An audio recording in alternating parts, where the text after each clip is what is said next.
이게 옛날 영화인지 옛날 드라마인지 모르겠는데 여러분 미워도 다시 한번이라는 그 말 들어보시지 않았습니까?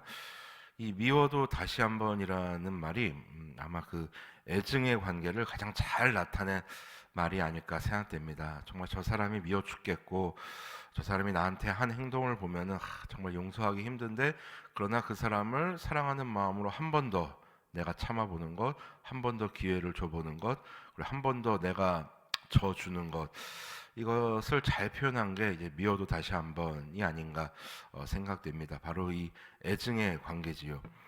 아마 지금 이 사울이 아마 그런 애증의 대상이 아닌가 생각됩니다. 하나님께서 뜻이 있으셔서 이스라엘의 초대 왕으로 삼으시고 그를 기름 부으셔서 왕으로 삼으셨지만 그의 행동과 그의 삶을 보면 이스라엘 왕이라고 하기 너무 참 초라한 그의 모습을 볼 수 있습니다. 그렇죠. 너무나 인간적으로 보면 너무나 이해가 잘 되는 그의 삶의 모습입니다.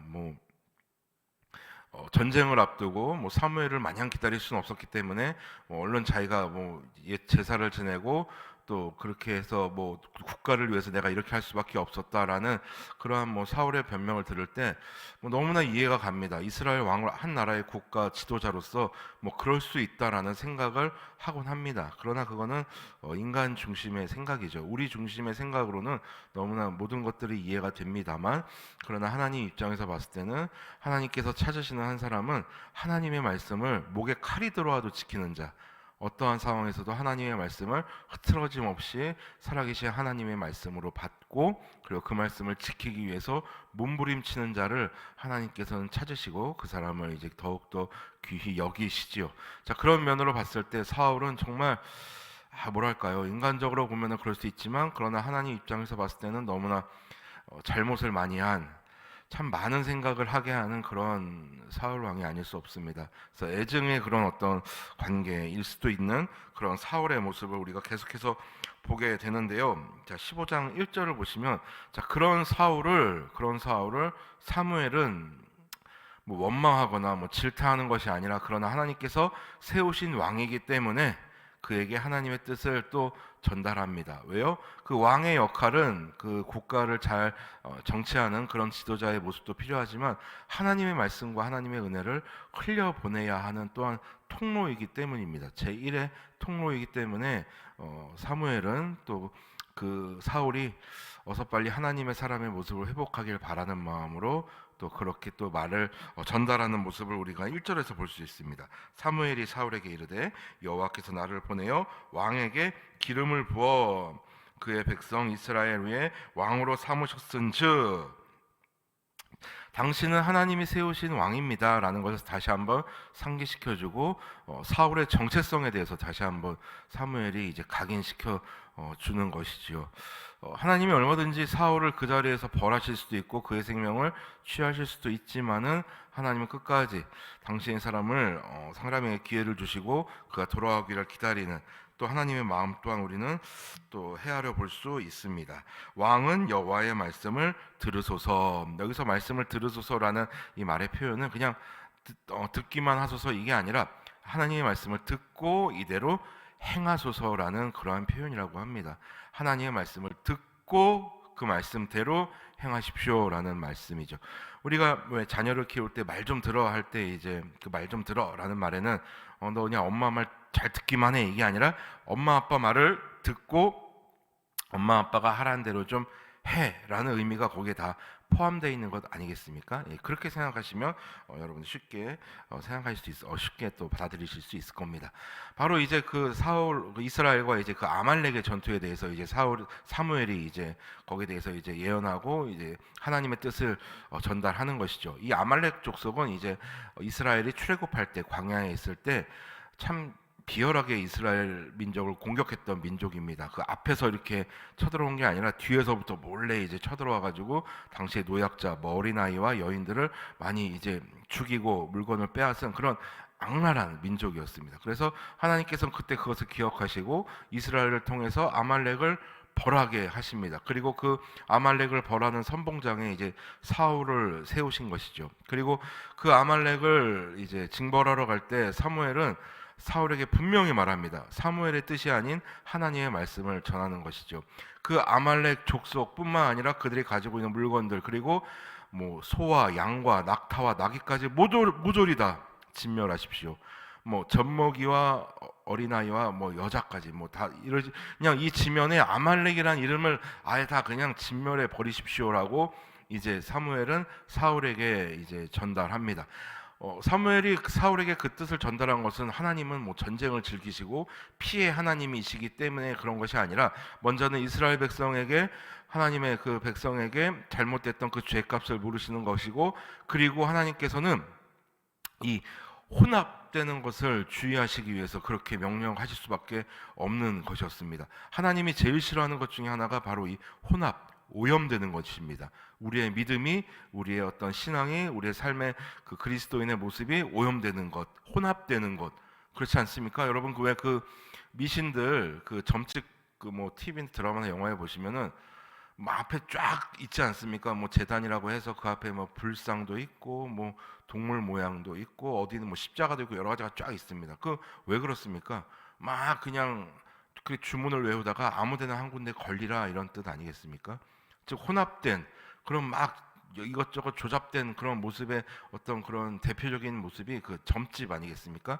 그래서 하나님께서는 그 당신의 유일신 되심을 우리에게 천명하시고 혼합되고 섞이는 것을 늘 그것을 이제 경계하셨고, 그것을 하나님께서는 결코 용납하지 않으셨기 때문에 아말렉 족속을 다, 아말렉 족속과 그의 모든 소유를 다 없애라라고, 불태우라라고 말씀하신 겁니다. 왜요? 인간은 너무나 연약해서 눈에 보이면 그것을 취해서 그것을 자기의 것으로 만들고 어떻게 해서든 그것에 대한 변명을 하는 존재임을 하나님은 너무나 잘 아셨기 때문에 아예 그 싹을 자르기 위해서 그렇게 명령하셨던 겁니다. 그러나 우리가 모두가 아는 것처럼 사울은 어떻게 했습니까? 물론 아말렉 모든 족속을 다 거기에 속할 사람들은 다 전멸시켰습니다. 그러나 그들이 가지고 있는 뭐 좋은 소와 뭐 그다음에 그 아말렉의 왕 아각과 그다음에 여러 가지 또 그 전리품들이죠. 그것들은 이제 다 이제 취해서 이제 가지고 왔습니다. 참 이 사울 왕의 그 뭐라 그럴까요? 하나님의 뜻을 지키지 않는 그의 모습도 참 일관적이다라는 생각이 듭니다. 물론 우리가 사람은 변하지 말고 일관적이어야 된다라고 말하는데, 이렇게 일관적인 게 정말 얼마나 주변 사람들에게 민폐인지 여러분들 다 잘 아시겠죠? 그 잘못된 신념, 그리고 거짓된 신념에 사로잡혀서 그 신념을 위해 열심을 내고 그 신념에 의해서 변하지 않는 사람은 자기 자신뿐만 아니라 공동체에도 민폐를 끼치게 되어 있습니다. 물론 우리가 하나님 말씀에 사로잡힌 바 되고 우리의 속을 하나님의 말씀으로 채우고 오직 주님만이 우리의 삶의 등대 되심을 우리가 깨닫고 하나님의 사람으로 변하지 않고 주변 어떤 뭐 세상적인 사람으로 변하지 않고 하나님의 사람으로 일관되게 살아가면야 얼마나 그만한 은혜가 어디 있습니까? 뭐 자기 자신에게도 은혜지만 그 사람으로 인한 그 공동체가 누리는 은혜도 너무나 풍요로운 것을 우리가 알 수 있습니다. 하지만 그 반대의 경우는, 게다가 그 사람이 국가 지도자인 경우에는 더욱더 참담한 이제 결과를 불러일으키게 됩니다. 자, 그래서 참 이 구절 보시면 사울과 백성이 아각과 그의 양과 소의 가장 좋은 것 또는 기름진 것과 어린 양과 모든 좋은 것을 남기고 진멸하기를 즐겨하지 아니하고 가치 없고 하찮은 것을 진멸하니라. 자, 근데 여기까지 하는 것도 참 기가 막히지만 그 다음에 했던 사울의 행동이 더 기가 막힙니다. 여러분 그 12절 한번 보시면은 이제 기념비를 세웠다라고 합니다. 기념비. 여러분 전쟁은 누구에게 속한 것입니까? 하나님께 속한 것이죠. 그래서 그 모든 승리와 그 모든 그 전쟁의 모든 승리의 기쁨은 바로 하나님의 것입니다. 그러나 사울은 그 모든 것을 내가 이룩했다라는 자아도취에 빠져서 기념비를 세웁니다. 물론 그 기념비가 여호와 하나님께 드리는 제단이었으면 얼마나 좋겠습니까? 그러나 하나님의 약속의 상징의 땅인 그 길갈에 자신의 기념비를 세웁니다. 이제 아주 그냥 끝을 향해 달려가는 사울의 모습을 보게 되는 것이죠. 브레이크가 파열된 자동차라고나 할까요? 정말 여러 가지 이제는 하나님의 마음을 분명히 우리가 읽었습니다만 하나님의 마음에 후회하셨다라고 이렇게 표현되어 있죠. 후회하셨다. 분명 우리가 알기로는 하나님의 부르시면 후회하심이 없는 것으로 알고 있는데 하나님이 후회하셨다라고 합니다. 그러면 우리가 이렇게 생각하기 쉽죠. 그럼 하나님도 실수하시나? 하나님도 잘못 부르시는 경우가 있나라고 하나님도 뭔가 부족한 부분이 있나라고 우리가 생각할 수 있지만, 그러나 하나님은 결코 그런 분이 아니시죠. 전지전능하시고 모든 것이 가능하시고 무소부재하신 분이 바로 하나님 아니시겠습니까? 이러한 하나님의 표현은 하나님의 말씀을, 당신의 언약을 이루어가는 한 과정의 표현으로서 하나님께서 하신 표현으로 우리가 이해하면 좀 더 쉬울 것입니다. 즉 하나님의 큰 뜻을 이루어가는, 하나님께서 당신의 약속을 이루어 가시기 위해서 이스라엘 백성을 택하시고 그 백성을 인도해 가신 여러 과정 가운데 그러한 있는 하나의 그런 에피소드로 우리가 보며, 그리고 그 말씀을 우리가 보고 반면교사 삼는 것, 바로 이것을 바로 우리 성령 하나님께서 또한 그것을 원하시고 이렇게 또 당신의 그 성경에 그렇게 장치해 놓으신 거로 생각하면 우리가 더욱더 하나님 말씀을 유익하게 볼 수 있게 될 것입니다. 자, 그래서 이제 하나님은 완전히 사울을 버리시기로 작정하십니다. 우리가 읽지는 않았습니다만 이제 사울은 점점 더 하나님의 사람의 모습과는 관계없이 그냥 세상의 타락한 왕으로서, 그냥 타락한 하나의 사람으로서 생을 이제 마무리하게 될 것입니다. 자, 그러므로 사랑하고 존경하는 성도 여러분, 자, 우리 분명 우리 한 분은 저를 비롯하여 모든 우리 성도님들은 하나님의 부르심을 받은 그러한 하나님의 백성임을 우리는 확신하고 또한 믿고 있습니다. 그리고 그것을 우리 확신하고 살아가고 있습니다. 그런데 혹여라도 우리가 하나님께 있어서 우리가 혹시 애증의 대상은 아닌지 한번 생각해 보았으면 좋겠습니다. 하나님은 끊임없이 우리에게 당신의 사인을 보내시고 말씀을 보내시고 신호를 보내시지만 우리는 그것을 눈으로 보고 잘 알고 익히 그것을 알고 있기 때문에 그대로 살아가려고 하지만 때로는 그 하나님의 사인을 외면하려고 하는 우리의 모습은 없는지 한번 생각해 보았으면 좋겠습니다. 하나님께서 분명히 나에게 이것을 원하셨는데, 그러나 내가 그것을 내 생각으로 판단해서 이게 더 좋겠습니다. 어떻게 보면 그게 더 믿음이 좋은 행동 같으나 하나님을 기망하고 있는 행동이 우리 삶의 모습이 우리에게는 없는지 한번 생각해 보았으면 좋겠습니다. 그래서 분명히 사무엘, 우리가 내일 이제 본문에서도 알겠지만, 그래서 사무엘 선지자가 말하는 순종이 제사보다 낫다라는 것이 바로 거기에 있습니다. 하나님께서 우리에게 순종을 요구하시지 우리가 하나님의 뜻을 각색하고 더욱더 부풀려서 더 뻥튀기 하는 것을 하나님께서는 결코 원하지 않으신다라는 것을 저도 그렇고 우리 모두가 기억했으면 좋겠습니다. 그러나 사울은 거기서 실패했습니다.